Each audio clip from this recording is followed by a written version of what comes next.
Vamos de notícia, então, começando. O Galo já conhece o seu adversário das quartas de final da Copa Sul-Americana. O Galo vai enfrentar a equipe do Peixe. O Santos se classificou no Equador ontem, num joguinho. Pensa num jogo feio. Pensa num jogo ruim de assistir. Um gramado ruim. Jogadores ruins. Gente, pensa num jogo ruim de assistir.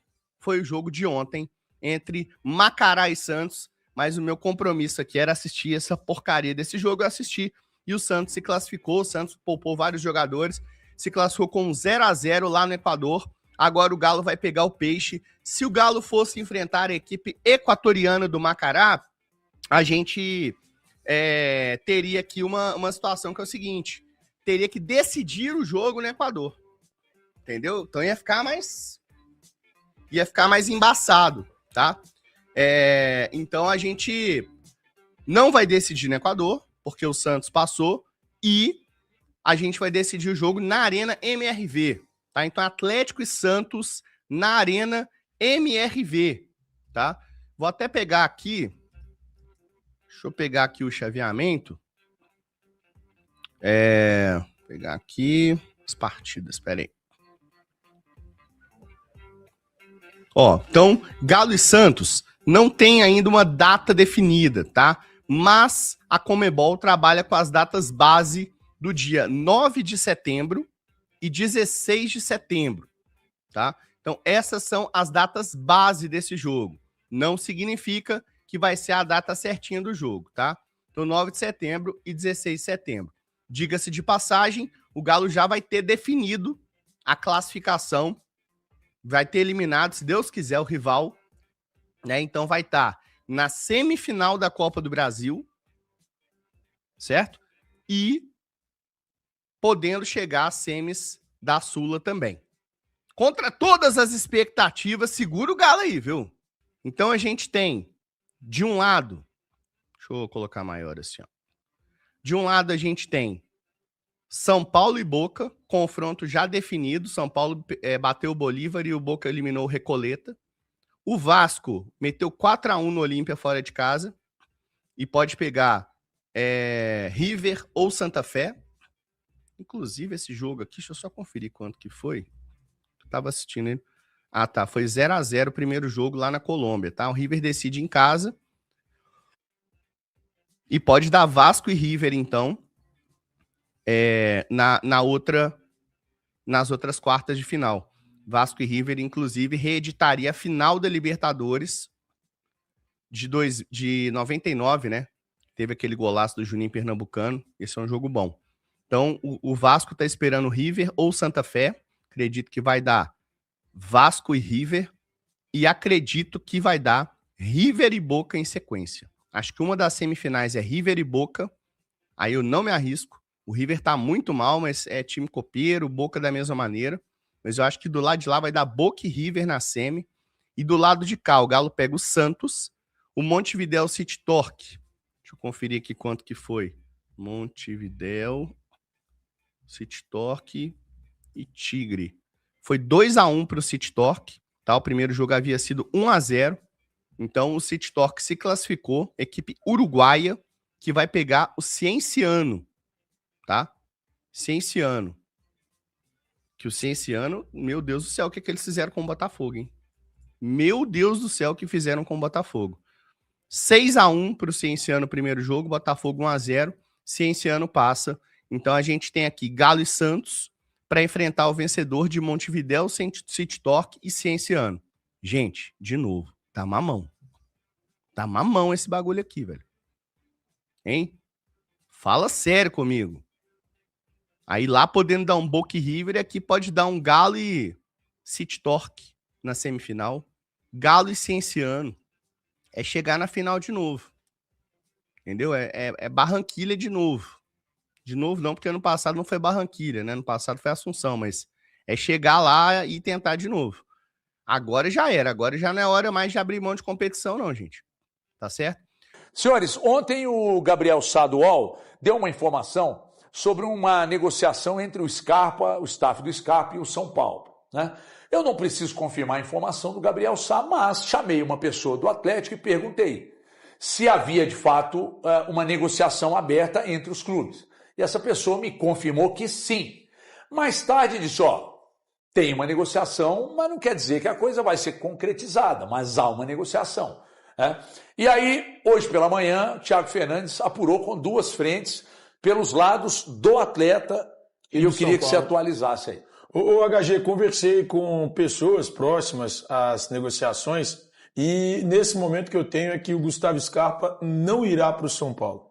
Ele permanece no Atlético. É muito mais um desejo do jogador a permanência do que qualquer outra coisa. O Atlético queria de fato negociá-lo. E aí tem um ponto importante. A saída do Scarpa não seria com o São Paulo pagando a maior parte dos salários. Ou seja, uma eventual ida do Gustavo Scarpa para o São Paulo não aliviaria em nada a folha salarial do Atlético. O Atlético pagaria a maior parte dos salários, São Paulo pagaria uma parte muito pequena e ainda assim a negociação não avança por decisão do próprio Scarpa.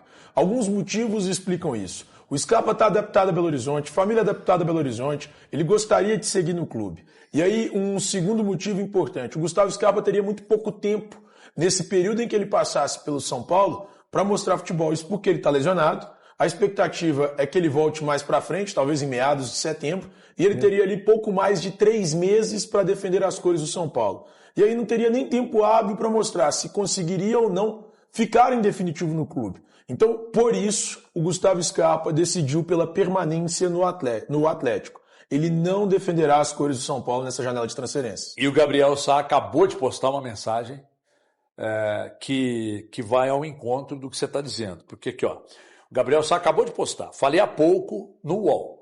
O São Paulo entende que o negócio por Gustavo Scarpa não acabou, mas não tem acerto com o jogador. O staff, obviamente, deu sinal verde para ouvir a negociação, o que não significa que ele tenha topado. As conversas com o Galo avançaram, os moldes ficaram bem desenhados, mas aí vem um apagador universal. Scarpa não está plenamente convencido do movimento. Em maio, o Meia foi a público responder especulações de possível saída e afirmou que gostaria de permanecer no Atlético. Gente, só um ponto aqui me parece isso. Esse movimento do Scarpa é um movimento estranho, eu vou explicar por quê. Tem um amigo meu que a namorada não queria continuar namorando com ele, mas ele ficava insistindo, o relacionamento se tornou até abusivo. Ele ficava insistindo, ela não queria, ele ficava insistindo. Tá claro que o Atlético aceita negociar porque não quer a permanência dele aqui. Ninguém do clube vai admitir isso, ninguém do clube vai falar, não, realmente nós não queremos porque ele é um ativo do clube. Mas se topou negociar, ele não vai jogar no Atlético. No lugar de quem? Não tem vaga nem no lugar de quem? Porque aí é aquela história. Técnico recupera jogador? Sim, desde que... Que o cara queira. Ele não me parece que tenha capacidade. Só uma observação. O Igor Gomes também estava nessa mesma linha. Mas ele quis, não quis? Ele quis. Então, aí agora é a gente saber. O Scarpa vai querer, depois de voltar da lesão, ou ele vai querer continuar enganando? Porque o que ele faz é uma enganação. É um cara de alto salário que chegou para ser um dos protagonistas e não vestiu essa capa. Ou você pode dizer que em alguns momentos de 2024 ele tenha vestido capa de protagonista, mas não é isso que tem feito. Então, se ele quer tanto ficar, se ele está desfazendo, entre aspas, dessa negociação com o São Paulo, que poderia ser uma boa possibilidade para a carreira dele, seguindo para a temporada de 2027, que ele realmente entre nos planos do Barba mostrando futebol, mostrando o desejo de querer. E o Barba fala nisso numa coletiva há pouco, que serviu para o Alexander, que serve para o Scarpa, que serve para qualquer outro, serve para o Dudu. Tem que querer, tem que mostrar querer, tem que fazer os seus companheiros olharem para você no treinamento e falar assim, tá querendo. É assim que você vai voltar a jogar pelo Atlético, né? A negociação inicial seria por empréstimo até dezembro. Nessa negociação, o Scarpa topou, segundo Gabriel Sá, reduzir os seus salários. Era algo que a gente já não cogitava antes, tá? Então, o Scarpa topou reduzir os seus salários aí, tá? Até dezembro. E a partir de dezembro, ele voltaria a receber os vencimentos que ele recebe no Atlético. Esse salário seria integralmente pago pelo São Paulo. Então, o Atlético desoneraria a folha folha salarial, tá certo? E o jogador iria para o São Paulo por empréstimo com opção de compra. O que eu apurei é o seguinte: o staff do Scarpa está satisfeito com o negócio.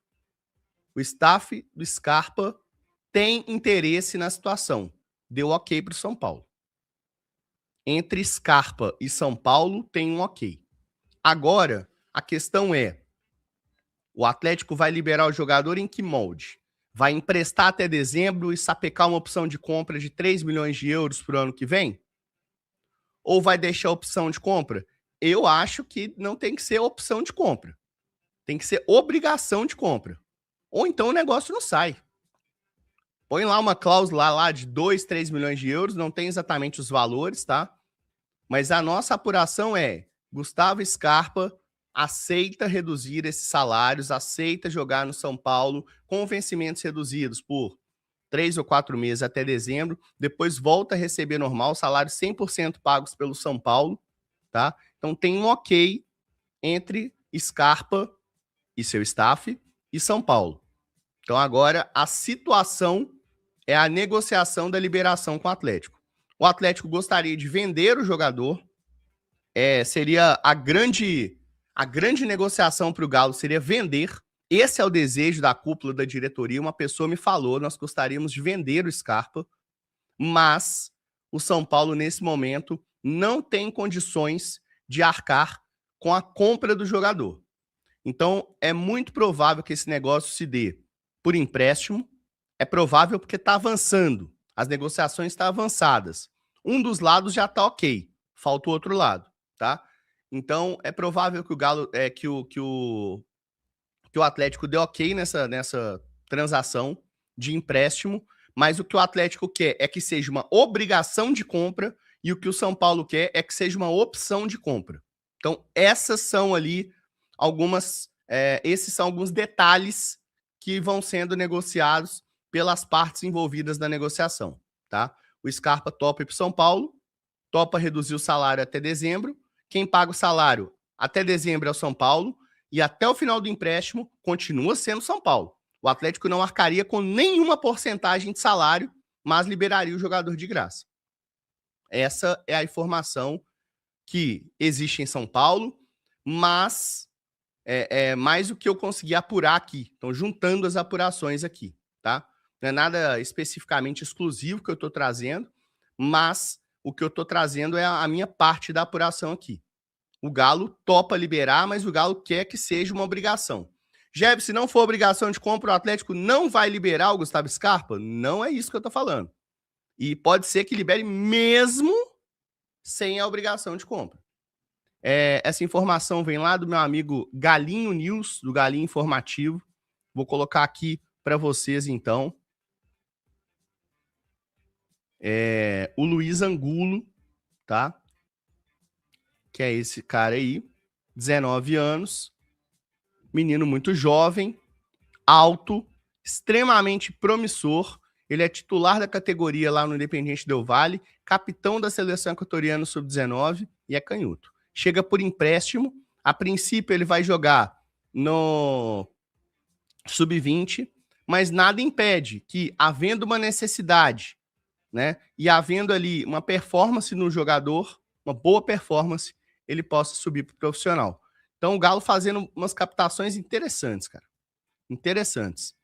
Não sei se chega para fardar, viu, Rainan? A princípio ele vem para o sub-20, mas é um movimento interessante. O Galo tem o Pedro Facchinetti, tem o Xavier, né? O Vitão subiu, né? Tem o Lemos. Então o Galo tem vários jogadores ali.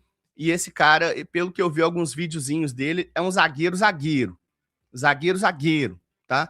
Então, me parece uma situação bem interessante essa captação. E quem sabe um jogador jovem que se destaque e que possa estar ali figurar entre os profissionais, porque a gente vai precisar do zagueiro canhoto. Quem eu gosto muito das categorias de base do Galo, talvez não esteja pronto ainda e tudo, mas quem eu gosto muito é o Dylan.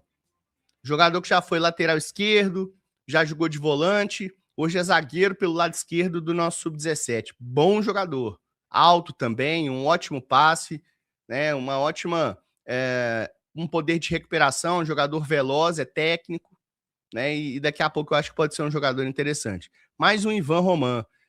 Não sei, tá? Sinceramente, eu não conheço o jogador, tá? Mas eu achei interessante. O detalhe é, a gente tá indo com um zagueiro confiável pro Clássico.